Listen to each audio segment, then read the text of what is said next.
տեսնում ենք, որ այս դատական պրոցեսները չեն ավարտվում, համատեքստը քաղաքական է թե ոչ, որովհետև իշխանությունները պնդում են, որ ամենևին քաղաքական համատեքստ չկա եւ իրավական պրոցեսներ են նոր Հայաստանում։ Իրավական պրոցես կարող է լինել միայն այն դեպքում, եթե որևէ մեկը հանցանք է գործել եւ իր հանցանքի համար ներկայացվում է պատասխանատվության։ Իսկ կոնկրետ այս դատական նիստի ընթացքում այստեղ հանցագործություն կատարած մարդ գոյություն չունի, բայց այստեղ բոլորը մարդիկ են, բոլոր 17 արդարները, 18 արդարները, նրանք մարդիկ են, որոնք ներգրաված են եղել քաղաքական պրոցեսներում։ Իսկ այս պրոցեսի գլխավոր դերակատարը, մեր սիրելի Բագրատ Սրբազանը, նա ոչ միայն ներգրաված է եղել, այլ նա նախաձեռնել է մի համաժողովրդական, թերևս այս իշխանության պաշտոնավարման շրջանում ամենամեծ ընդդիմադիր շարժումը, Սրբազան պայքարը, որը կարող էր բերել նաև Նիկոլ Փաշինյանին իշխանությունից հեռացնելու։ Եվ նրա նկատմամբ այս ապօրինի արշավը քաղաքականից բացի ուրիշ բացարձակ որևէ իմաստ եւ ենթատեքստ չունի։ Ես շատ մեծ ուշադրությամբ եմ լսել իրավապահ մարմինների տված մեկնաբանությունները, նրանց ներկայացրած նյութերը եւ նաեւ որպես իրավաբան պնդում եմ, որ Բագրատ Սրբազանի եւ մյուս 17 արդարների գործողությունների մեջ հանցանքի տարրեր առհասարակ գոյություն չունեն։ Նրանց գործողություններում կա միայն հայրենասիրության, ազգասիրության տարրեր։ Ինչի համար էլ կարծում եմ, որ նրանք հիմա պատժվում են եւ պատասխանատվության են ընտրվում։ Պարոն ասիկ, որ ուշադրությամբ եք լսում իրավապահների մեկնաբանությունները, այս ընթացքում պակաս չկար նաև բարձրաստիճան ներկայացուցիչների, պաշտոնյաների մեկնաբանությունների հանրային հեռուստաընկերության եթերում, հանրության այսպես գրպանից սնվող հեռուստաընկերության եթերում տեսանք, թե ինչ մեկնաբանություններ եղան, որոնց ի դեպ արձագանքեցին պաշտպանական խմբի անդամները, ես նկատի ունեմ աղճատման մասին արձանագրությունների, գաղտնալսված ինֆորմացիայի, միտումը որն է։ Միտումը ակնհայտ է, նրանք քաղաքական պրոցեսների վրա ազդեցություն, այսինքն կա հանրության մեջ մեծ հեղինակություն վայելող քաղաքական գործիչ իր թիմակիցները եւ ընդհանրապես լիկվիդացվում է ապօրինի եղանակով։ Քննչական կոմիտեի ղեկավար, օրինակ ազգային ժողովում վերջերս ասում է, որ ինքը գործադիր իշխանության մարմինների հայտարարություններին չի արձագանքում։ Երևի ինքը տեղյակ չի եղել, որ ինքը գործադիր իշխանության ներկայացուցիչներից մեկի պաշտպանության նախարար վերջերս այցելություն է կատարել առաջնագից։ Երևի գնացել է գլխի չի ելի, որ իր հետինը պաշտպանության նախարարն է, երևի մտածեց լեգենդար զորավար, չգիտեմ, Վարդան Մամիկոնյանն է։ Այսինքն Պապիկյանի հետ է եղել։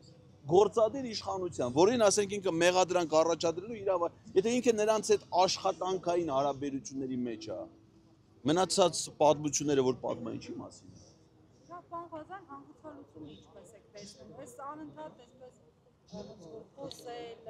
բարբերաբար նամակներ ուղղել իմպիչմենթի գործընթացի համար,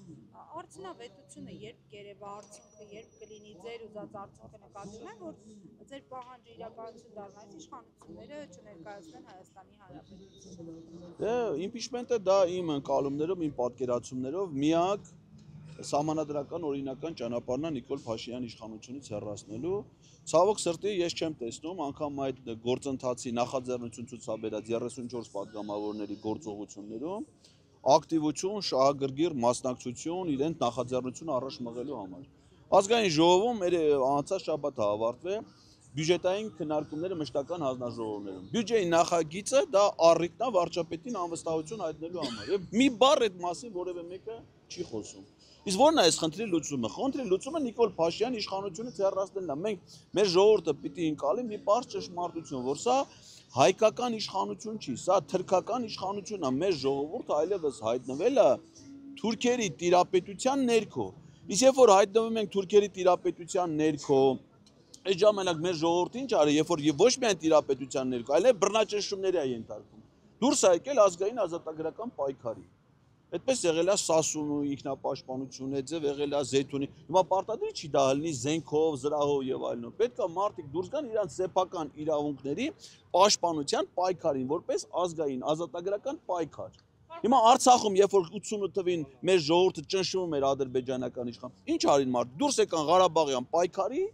որպեսզի իրանց իրավունքները այն ժամանակ 88-ի Ղարաբաղյան շարժումը խո զինված շարժում չի եղել։ Մարդիկ դուրս են եկել փողոց իրանց իրավունքները պաշտպանելու։ Հիմա նույն ձևի մարդիկ պետք է իրանց իրավունքները պաշտպանեն, չպաշտպանեն թուրքերը մեզ կոտորեն, ոչնչացնեն, ոնց որ միշտ արել են եւ հիմա էլ անում են։ Ավելի լավ թուրք, քան որ այս գործը հիմա կաներ թուրքերի համար կան Նիկոլ Փաշինյանն է, ոչ միայն ես չեմ պատկերացնում, այլև Իլհամ Ալիևը չի պատկերացնում, որ պատկերացնել ուրիշին կնշանակի էր։ Նախաձեռնեցին, այսպես ասած, նախաձեռնելու համար, պարոն Ղազարյան, քանի որ նշում եք, որ ակտիվ գործողություններ չեք տեսնում 34 պատգամավորների կողմից։ Դե նախաձեռնությունը ինչի համար է, որպեսզի դա իրականություն դառնա, չէ՞, որպեսզի իրականություն դառնա, պիտի ջանք գործադրեն։ Ես առայժմ չեմ տեսնում այդ ջանքը, որ որևէ մեկը շահագրգիռ կերպով իր նախաձեռնությունը փորձի առաջ մղել։ Այո, ստորագրել են, չեն կարող ասենք, որ իրանք նախաձեռնությանը չեն միացել, որովհետև միացել են։ Բայց դե ինչ ջանքեր են գործադրում իրենց նախաձեռնությունը առաջ մղելու համար, ես այդ ջանքը ստորագրած 34 պատգամավորներից ոչ մեկի գործողությունների մեջ չեմ տեսնում։ Օրինակ ասենք, ես ինքս անձամբ գնում եմ ազգային ժողով ՔՊ-ի պատգամավորների հետ հանդիպեմ։ Իրանցից ոչ մեկի մեջ չի գալի։ Առանձին էլ չեն գնում։ Մեզ ավետեցին, որ խաղաղությունը ղազախական ռուսական ցորենի տեսքով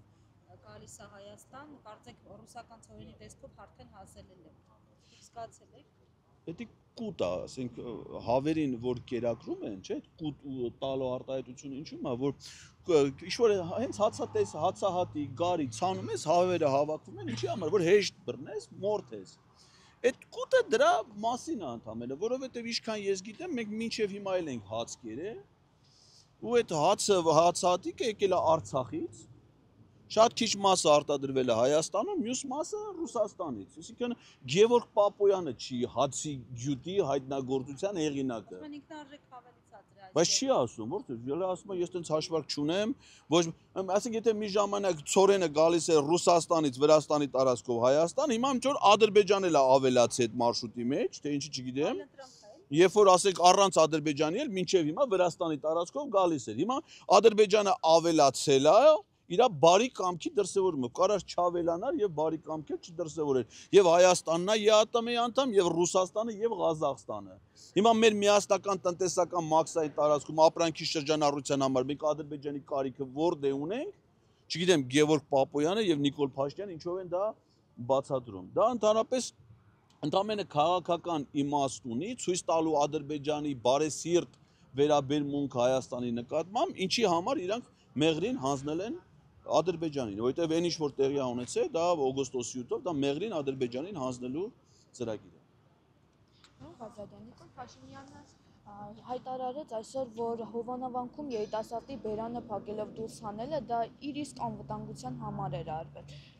Երիտասարդի բերանը փակելով եկեղեցուց հանելա Նիկոլ Փաշինյանի անվտանգության աշխատակիցը։ Նիկոլ Փաշինյանի անվտանգության աշխատակիցների խնդիրը ոչ թե քաղաքացիների անվտանգությունը ապահովելն է, այլ Նիկոլ Փաշինյանի։ Եվ եթե անհանգստություն կար անվտանգության հետ կապված, պետք է այդ աշխատակիցը Նիկոլ Փաշինյանի բերանը փակեր եւ եկեղեցուց դուրս հաներ։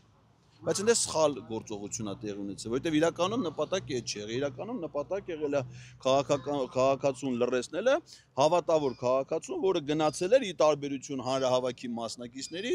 գնացել էր Հովանավանք պատարագի, բայց պարզվում է, որ այնտեղ պատարագիչ քահանա չկա եւ կա հանրահավաք եկեղեցու տարածքում, ինչ օրենքով արգելված է։